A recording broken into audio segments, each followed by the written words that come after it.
Well, thank you very much. It's really great to be here. We've seen some talks today, and we're going to see more about the impact of new technologies, AI, and what's really going on the ground. This is going to be a bit more of a high-level talk on what do these changes mean for labor markets, for society, what have we seen up to now, and what maybe will we see in the future when it comes to new technologies like artificial intelligence.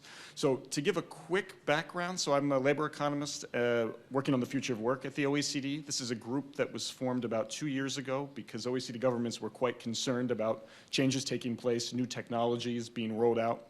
And there was a great concern that we might not have jobs in the future. What does this mean for society? And so the group I've been working in has been doing research on this for 2 years. And just this past spring, a lot of this research came out in the form of the Employment Outlook.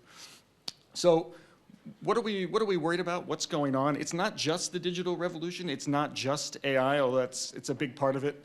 Robots are a big part of what's going on. In the past 15 years, the robotics penetration in OECD economies has more than tripled. The price has fallen to the point where in most manufacturing industries and specifically wealthier OECD countries, you see that robots are actually cheaper to run than paying a line production worker.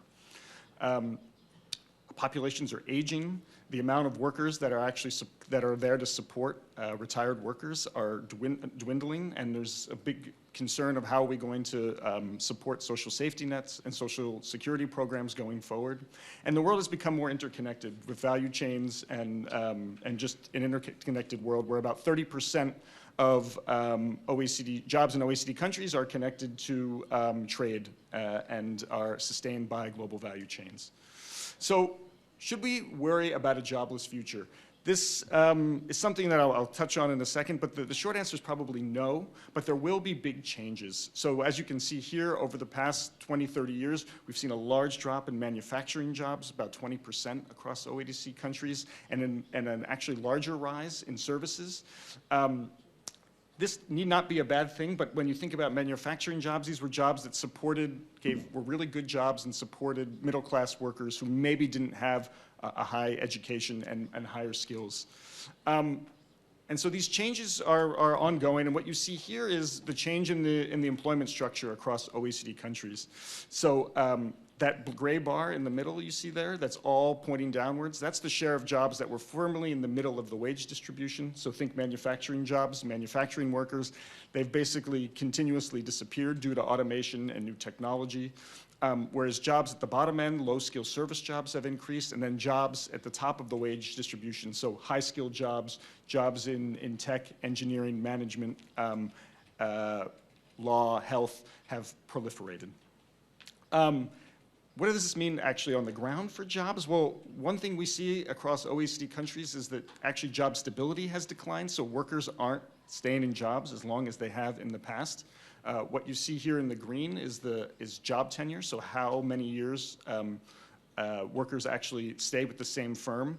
And as you can see, it's mostly increased, but that's because OECD economies, workers are aging. And when you adjust for the aging population, it's fallen by about 10% across OECD countries. So I guess the big question is, should we prepare for a jobless future? And one of the big things that we have come to is probably not. And this is, I think, a big point of agreement within economic circles and within the international community. If you look here at employment rates for the past almost 20 years,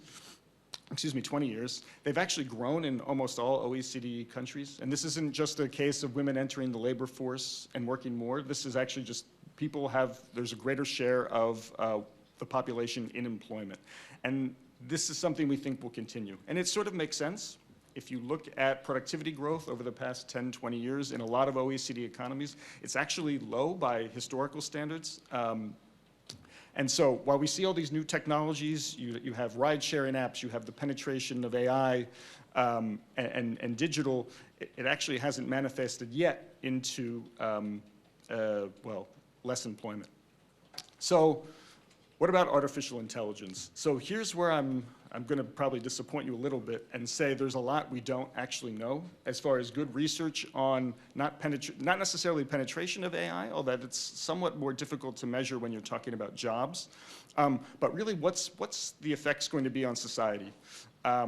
So the OECD is probably at the forefront of this as far as mapping where we go with artificial intelligence. Just this past May, we released our principles for artificial intelligence, which is really meant as a roadmap for OECD governments to lay out what their AI strategy should be and what the principles of it should be so that it actually centers on humans, work, it's robust, it's transparent, and we can move forward with this in the fairest way possible. And starting next year, actually, the OECD will be opening its own program on AI work, innovation, productivity, and skills, which we're very excited about, because if you look at some of the research that has come out so far on AI and labor markets, and I want to stress there isn't much, it's actually quite interesting. So there's some new research that's coming out of the United States, and they were looking at job openings posted online for AI work. And first off, they find that it does seem to be that this isn't a joke. I mean, companies really are hiring workers for AI. This is probably not news to anyone in this room. And it's specifically in industries and occupations where you'd expect exactly that. These are the occupations at most risk to be automated by AI, and they are hiring them. When firms do hire for these positions, the amount of, for AI positions, the other occupations in the firm that are at risk to be automated by AI, they actually start to diminish their job postings. What's most interesting, though, is the number of jobs in those firms don't tend to go down, or at least the vacancies. They actually maybe increase a little, but it's actually complementary workers that firms then start to hire or hire for. And I think the most interesting thing is what I showed you before about how the changing structure of employment of occupations, how middle occupation jobs in the past 20, 30 years, these manufacturing jobs have disappeared, and we've seen the rise of low and high skilled jobs. This maybe isn't going to be the case with AI. The jobs that most are at risk are the ones at the top, the high wage, at the ones that require the most skills, and it actually might be the most helpful for workers with the least amount of skills, as they are complements to these high-skilled workers. So this is something, excuse me, that we'll be working on going forward. One thing to keep in mind, and one thing that we continue to work on both with AI and with ICT technology and changes on the labor market, is there will be the policy directions. And I'm not going to get into all of them right now, but it's important to understand that while we see these changes, they don't necessarily portend or are really any different than changes we've seen in the recent past.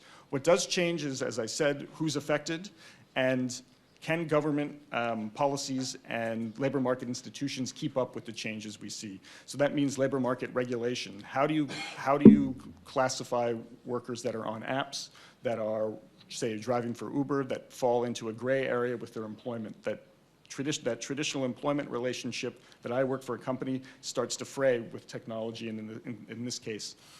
What happens with social protection? So disability insurance, health insurance in some countries, retirement insurance that's often, in most OECD countries, it's linked to your job and being a formal employee, as I just said. How do those systems need to change in order to accommodate the changes we see due to technology? Power imbalances is a big part. Workers that find themselves working on apps or small supply chain suppliers, they might not have the same bargaining power as workers that are, again, in this traditional employment relationship. So that needs to change as well. And then finally, skills is a big part of this, both skills for younger generation to be able to take advantage of new technologies and hold those jobs, but also retraining for workers that are affected by new technologies whose jobs are made redundant.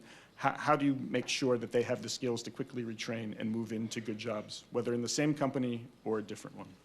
So I'll stop here. I want to thank everyone and obviously look forward to questions after. Thank you.